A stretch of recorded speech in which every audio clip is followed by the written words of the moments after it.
Don't you think Israel has the right to defend itself? Everyone who isn't a piece of shit has been asked this question at some point. You've probably been asked it at some point, or you're asking it right now in the comments section. It's a very handy rhetorical tool for the type of dweeb who wants to sweep Israel's barbarism under the rug. On the surface, seems like a pretty reasonable question, doesn't it? What kind of jerk doesn't want people to defend themselves? A jerk, I wager. Are you some kind of jerk? Prove you're not a jerk. Look a little closer, and I think you'll see the game being played. The question takes for granted that whatever action you were criticizing Israel for was necessarily defensive in some capacity. Now, of course, they don't say that, because if they did, you'd be able to actually argue that point. They simply leave it implied and unspoken, so there's nothing to argue. You're left with a choice. You can either, 1, accept the dishonest framing, concede that Israeli violence is defensive and necessary, thereby granting anything Israel does, no matter how heinous, a certain moral legitimacy, or 2, you can attempt to dispute the framing, thereby handing them the opportunity to present you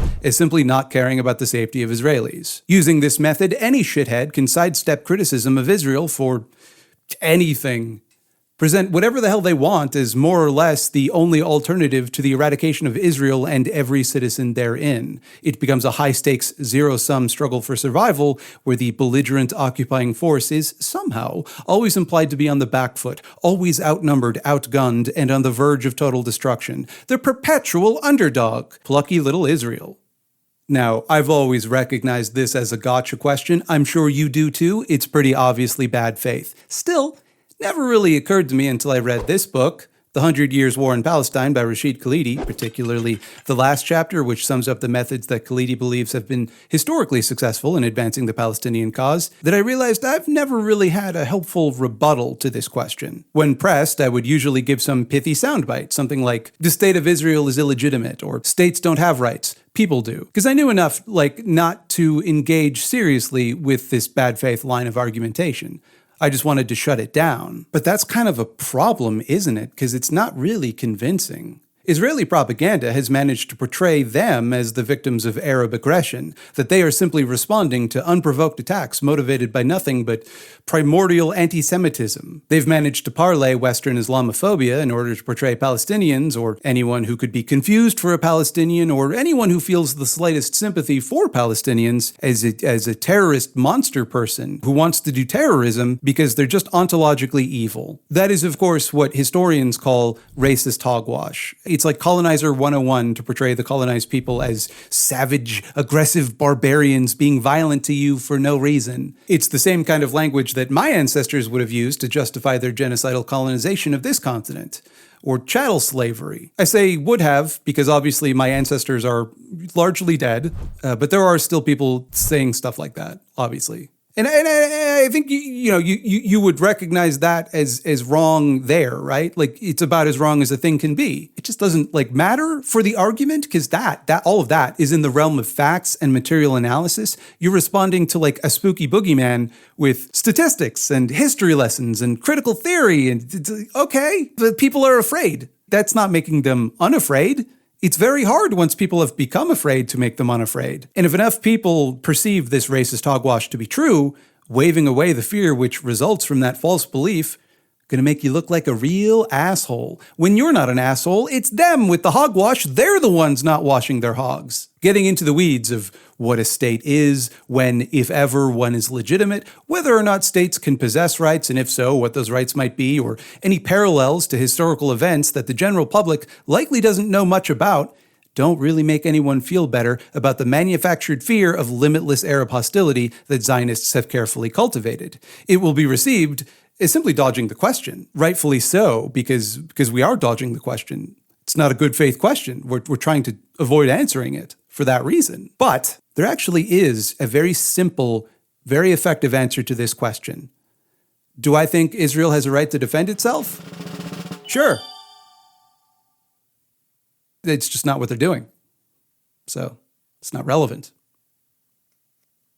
That addresses the root problem with the premise of this question, right? Israeli occupation is the aggressive force in this conflict, and always has been. Any violence that Palestinian resistance has engaged in, whether or not one views it as tactically useful or even morally justifiable from our comfortable little computer chairs oceans away, must be understood within the greater context of an exponentially more violent Israeli occupation. Palestinians, by and large, are not violent. Any violence that Palestinian resistance engages in is not the result of some sort of incidental anti-Semitism unrelated to any oppression they might face from Israeli occupation. It is a response to over a century's worth of deliberate ethnic cleansing and resistance to a supremacist movement, Zionism, which seeks to wipe them and their culture off of the face of the earth. And it always has, and it always will, until it is dismantled and destroyed, like all supremacist movements must be. For decades, Zionists insisted, often referring to the state's Declaration of Independence, that Israel could be, and was both, Jewish and democratic. As the contradictions inherent in this formulation grew ever more apparent, some Israeli leaders admitted, indeed even declared it with pride, that if they were forced to choose, the Jewish aspect would take precedence.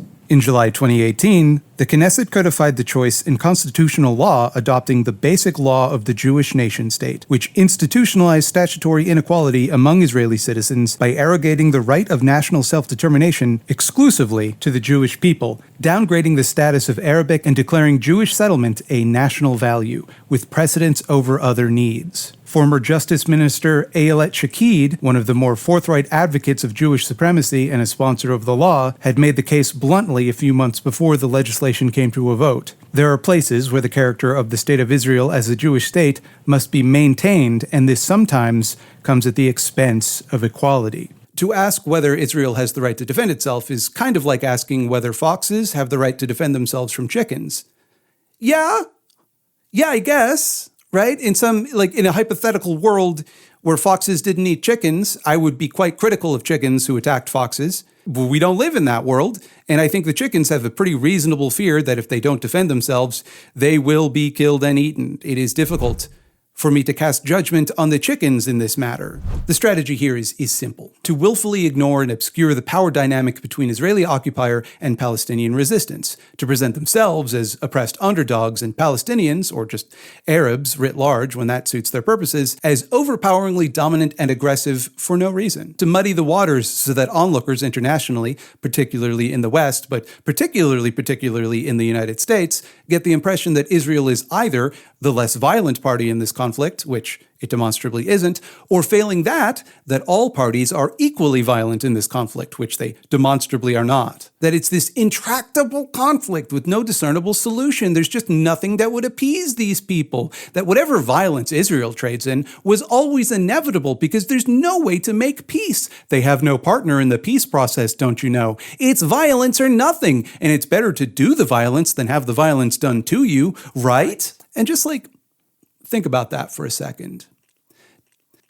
Does that make sense to you? Like on a brass tacks, common sense level, does it make sense? Because on one side, we have a nuclear power, though they won't admit it and are allowed not to admit it for some reason, supported, funded, armed, and protected by, at various points in its history up to the present day, the most powerful empires the planet has ever seen. A country with the 12th biggest military budget on the planet and the second highest military budget to GDP ratio, and that's not even factoring in the absurd level of foreign aid given to it by the aforementioned empires, both financially and with just direct gifts of state-of-the-art weapons and military tech. And on the other side, we have guerrilla militants and children throwing rocks at tanks and grieving mothers on TikTok. And we have students.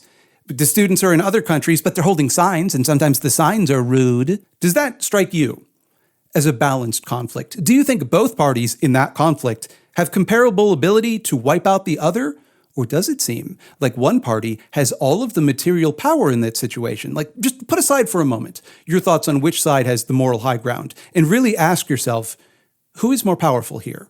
That's why it really chaps me when the extermination in Gaza is called a war. It's not a war. It's a military campaign, yes, but it's one waged almost exclusively against the civilian population of an occupied territory, half of whom are children. Non-combatants are routinely targeted and deliberately killed, including children, including aid workers, and pregnant women and journalists. It's just a matter of course. That's not a war. War is between two warring parties. Both sides are fighting and can defend themselves. This is not that. Just like it wouldn't be a fight if you were to strike a baby in its crib. That's not how you'd describe that. And while this violence has certainly escalated since October 7th, 2024, it has always been the case that Israel engaged in disproportionately violent tactics. Even during peacetime, the IDF regularly engages in vulgar displays of violent domination to thin out resistance, which it colorfully refers to as mowing the lawn. Isn't that cute? This euphemism, mowing the lawn, came into popularity based on a speech given by then Israeli Minister of Education Naftali Bennett in September of 2018 at a counterterrorism conference. Why the Minister of Education is speaking at a counterterrorism conference eludes me. Bennett said, "In our neighborhood, if you do not mow the lawn mows you." I can think of no clearer articulation of the Zionist attitude. Everything is a threat, and every threat justifies just whatever they wanted to do in the first place. In order for him to arrive at this metaphor, he had to claim that one's front lawn poses a threat. If you don't mow it, it'll mow you? No, it wouldn't. A lawn cannot mow you. That's simply not what lawns do. Is that why you mow your lawn? Because you're afraid that left unchecked, the grass would mow you? What? It's an insipid metaphor, but nonetheless, often directly invoked by Israeli officials, politicians, and political commentators, or anyone who advocates for aggressive positions in Israel's relations with Hamas, or whomever they'd like to pretend is Hamas at any given moment. And it's also at odds with the Plucky Lil Israel narrative commonly expressed in the West that I described earlier, because it positions Israel and the IDF as the active, in-control party whose preemptive cyclical violence is intended as deliberate suppression. You know, the truth. Because that's how Zionists within Israel talk amongst themselves. Within the metaphor, the occasional bout of preemptive, indiscriminate state violence is simply the cost of maintaining their property. That harm done to Palestinians has about the same moral weight as harm done to blades of grass, and thus one should not be discerning about which Palestinians are killed. They all have to be cut down, after all, or they will cut you down. That's not only a statement of intent to commit the war crime of collective punishment, it also provides justification for the eradication of all civilians and combatants alike, which is also a war crime incidentally. Well, that's not strictly speaking true. That's actually just a broad category of activity which includes all war crimes. But it's not as though the distinction between combatant and non-combatant really matters to the IDF, considering it is their official policy to use disproportionate force to target civilian infrastructure in flagrant violation of international law. And that's not me editorializing, by the way. They use the term disproportionate force. They literally say that. It's called the Tahiyya Doctrine. It could not be more cut and dry. It is the official, stated position of the IDF to use what they themselves describe as disproportionate force against civilian infrastructure, thereby targeting whatever civilian population depends on or was itself physically present within that infrastructure. I really can't hammer this point home hard enough. It isn't me saying this.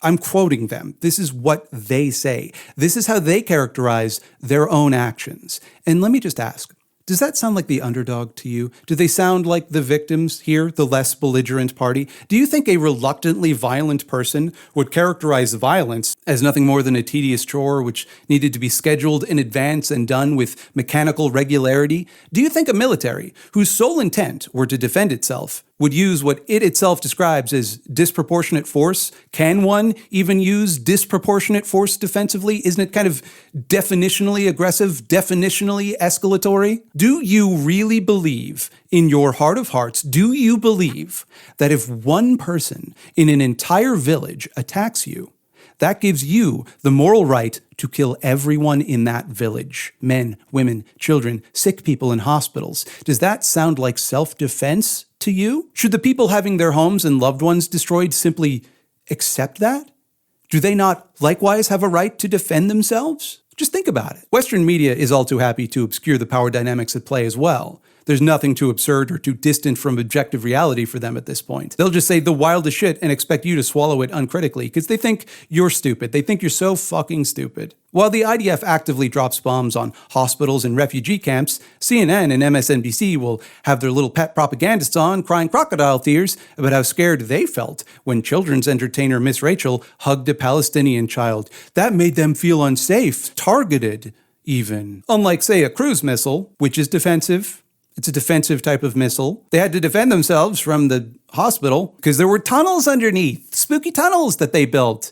And then they lied about building, and they lied about having done all of this, despite the fact that they also think it's morally unimpeachable. Because that's what you do, right? That's what you do, is when you do something that you think is right, and you think it's the right thing to do and the right choice, you lie about it. Makes sense. Makes sense to me. Any criticism of Israel, no matter how measured, or the mere presence in public life of anyone who has made such a criticism, we are told, somehow makes Jews feel unsafe in some unspecified capacity. All Jews, I guess, even the ones who directly say otherwise, even when it's a Jewish person, or indeed hundreds of Jewish people or literal Holocaust survivors speaking. Those Jewish people must be silenced, violently if necessary, because otherwise, if we don't silence them with violence, they might feel unsafe. None of these dipshits will try to make the argument that anything being said actually makes Jewish people unsafe, mind you. No, it's just that they might be made to feel unsafe. I feel unsafe when you say that it's wrong to blockade an occupied territory, refusing to allow in medical and food aid in order to use starvation and disease as a weapon of war in flagrant violation of the Geneva Convention.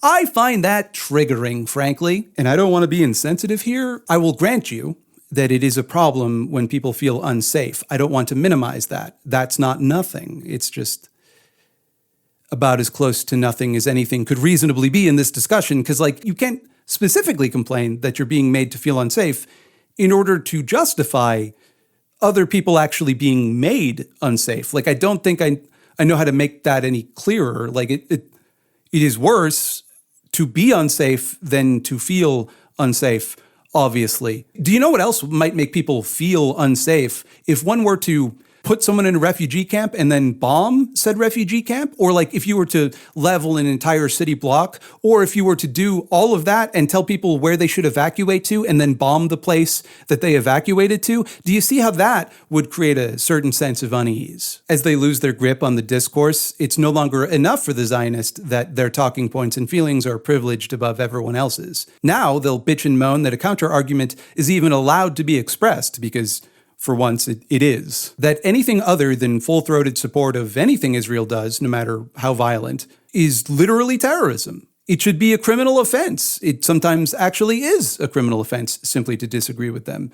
You should be deported for disagreeing with them. And isn't it so unfair that a major news outlet will allow people to criticize Israel up to and including platforming a literal gamer?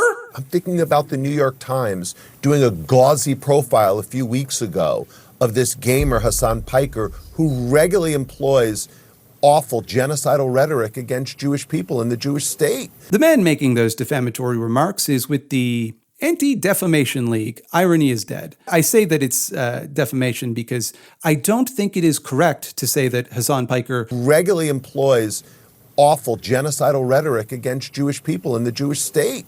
If it were, I feel like someone would have let Ethan Klein know by now, because it seems to me like he's put a lot of effort into trying to prove that exact point for a few months, and it keeps falling flat on his ass trying to do it, so it seems like there's not a lot of evidence. Try and sue me. Do it, bitch. I'm Canadian. I can say whatever the fuck I want. Go ahead, bitch. I'm not Jewish, so take this with a grain of salt. But I've always thought that the worst form of anti-Semitic rhetoric would be signaling support for Nazis. For example, if one were to throw up a Sig Heil once or twice, kind of an extreme example, I know, but if someone were to do that, right, and we're all on the lookout for anti-Semitism, and I think we should be, that's something I would recommend keeping an eye on. And definitely you wouldn't want to defend it or make excuses for it, especially if that person then later went on to train their AI using a bunch of anti-Semitic dog whistles, and the AI started calling itself Mecha Hitler, and they seemed okay with that. That's something I definitely would want to monitor closely. Unless, of course, for some reason, I didn't actually give a shit about anti-Semitism, but find it to be a useful rhetorical device to silence critics. But I digress. Here I go. Watch me. I'm digressing. This is me digressing. Make no mistake. There is no equivalence here. Despite the constant stream of propaganda blasted at you to convince you otherwise, Israel is, and always has been, the more violent party in this conflict. There is simply no way that one can massage the numbers where they don't maim and kill exponentially more people. It's simply an unavoidable reality if one looks even slightly at the facts. So in order to maintain the illusion that Israel is the victim in any exchange of violence, despite committing the majority of that violence, Zionists simply portray Arab violence as intrinsically worse than their own, intrinsically more evil, that violence done to Israelis, no matter why it is done or by whom it is done, must always be acknowledged as morally worse than any violence committed by Israel in comparison. You got to do that before any discussion can be had. The performative demand to condemn Hamas. Will you condemn Hamas? Or will you continue to be silent? But do you condemn Hamas? I think I've made my point. Well, no, you haven't. Do you condemn what Hamas did? Do you support Hamas? Do you specifically condemn Hamas, a designated terrorist organization? I just noticed that you've not condemned Hamas. Where was the condemnation for Hamas? Or even some tepid liberal dog shit like extremism on both sides creates the association in people's minds that violence done by or in any way connected to Palestinians is uniquely condemnable, something we must all acknowledge is evil before the conversation may proceed. The moral weight of the violence done to Palestinians, however, is always negotiable. The demand is never put to the Zionists to condemn the IDF as they demand any critic of Israel condemn Hamas, despite the overwhelming disparity in death tolls between the two groups. Israeli violence is thereby legitimated and whitewashed through the comparative lack of performative moral outrage leveled against them. One side is evil for using violence. The other side uses violence, much more violence, in fact, because it's just how things are. They got to defend themselves. This is a particularly handy tool to gain support in the West, where we've been primed to associate Muslims in the Middle East with violent acts of terror to justify decades of illegal wars. This is just yet another illegal war to throw on the pile. Now, let me be extremely clear here, because there are people who are going to make it their business to misinterpret what I'm saying, and nothing I'm saying is going to stop them, but I don't want to make it easy for them. And at least one of those people might be Ethan Klein, who's a little bitch and should sue me. Try it, bitch. Ethan Klein's not going to sue me. I'm not a woman. I am not saying, nor do I believe, that we should make excuses for terrorism, or that the October 7th attacks or any other violent action by or in support of Palestinians were good things or permissible or necessary or whatever the fuck it might be convenient for people to pretend I am saying. I'm saying, specifically, that the demand that these things be condemned before the conversation may proceed is a framing device used to portray Palestinians as uniquely violent, uniquely worthy of condemnation. One does not ordinarily need to condemn terrorist attacks. It is generally understood that terrorism, by and large, is a bad thing. We don't like it, do we, folks?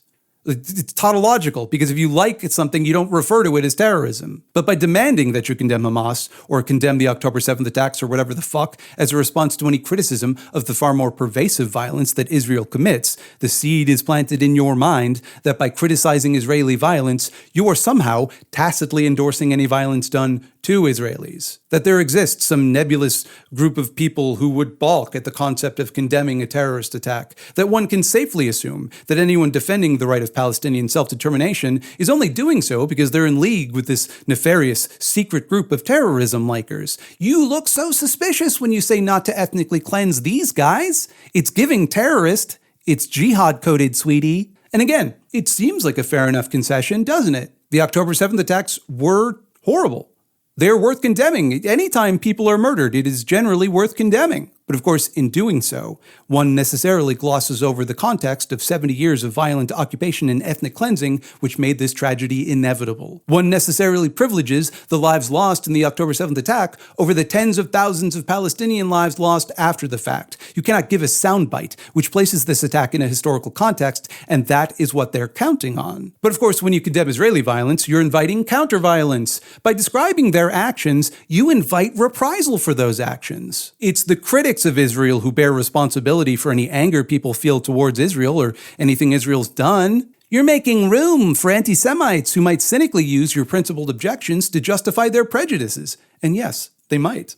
They might do that. That's a legitimate concern. Boy, it's a good thing that there's no way to be prejudiced against Muslims, or else we might have to be likewise measured in our critique of Palestinian violence. Isn't it funny how concern for bad faith racists misinterpreting your criticisms only seems to apply to one side of this conflict between two racialized minority groups? And once again, you're put in this position. Once again, you either accept their framing and present any Palestinian violence as wholly unprovoked, emerging from nowhere and nothing, evidence of a deep, primordial evil in the Palestinian national character, which must be condemned, but also, crucially, does not exist. Or you give the appearance of defending the indefensible, quibbling on the fine details of terrorism, making excuses for mass murder, which they'll no doubt accuse me of doing either way, so I don't know why I'm bothering to state my position more clearly. Like I say, let me be clear so often in these videos, and it doesn't matter. There's no clarifying a position for someone that is motivated to misinterpret it. Okay, all right, so I'm a bit all over the map right now. My point is, when discussing the occupation and genocide in Palestine, we should remain focused rhetorically on the power imbalance between the Israeli occupiers and indigenous Palestinian population. We should not be led into discussions that Zionists have carefully framed to portray Israel as the perpetual victim of unmotivated hostilities and Palestinians as monsters. To quote 100 Years of War on Palestine, which I mentioned at the beginning, inspired this video, "It is the issue of inequality that is the most promising for expanding the understanding of the reality in Palestine. It is also the most important, since inequality was essential to the creation of a Jewish state in an overwhelmingly Arab land, and is vital to maintaining that state's dominance. Inequality is so crucial, not only because it is anathema to the egalitarian democratic societies that the Zionist project has primarily relied on for its support, but because equality of rights is key to a just, lasting resolution of the entire problem. Within Israel, certain important rights are reserved exclusively for Jewish citizens and denied to the 20% of citizens who are Palestinian. Of course, the 5 million Palestinians living under an Israeli military regime in the occupied territories have no rights at all, while the 500,000+ Israeli colonists there enjoy full rights. This systemic ethnic discrimination was always a central facet of Zionism, which by definition aimed to create a Jewish society and polity with exclusive national rights in a land with an Arab majority. Even as Israel's 1948 Declaration of Independence proclaimed complete equality of social and political rights to all its inhabitants irrespective of religion, race, or sex, dozens of crucial laws based on inequality of rights were implemented in the ensuing years. These severely restricted or totally banned Arab access to land and to residency in all Jewish communities, formalized the seizure of private and collective property of non-Jews, and prevented most indigenous Palestinians who were made into refugees from returning to their homes while giving citizenship rights to Jewish immigrants and limited access to many other benefits. If this has got you all fired up and you're looking for some way to help, I've included links in the description to a variety of charities doing aid work for Gaza. I know that times are tough right now, but you know, the links are there. I think your money would go a long way if you have any to give. In conclusion, we simply don't know whether or not Ethan Klein drowns puppies to achieve sexual release. There's no evidence that he does, to be clear. Can't be clear enough about that. But there's also no direct evidence that he doesn't. So for the time being, I'm afraid it must remain an open question. Sue me, bitch. Try it. Give me the attention, snitch-ass worm. Hope you have to sue everyone on this entire fucking website, you sniveling little coward. Do it. Fuck you. Fuck you, Ethan Klein.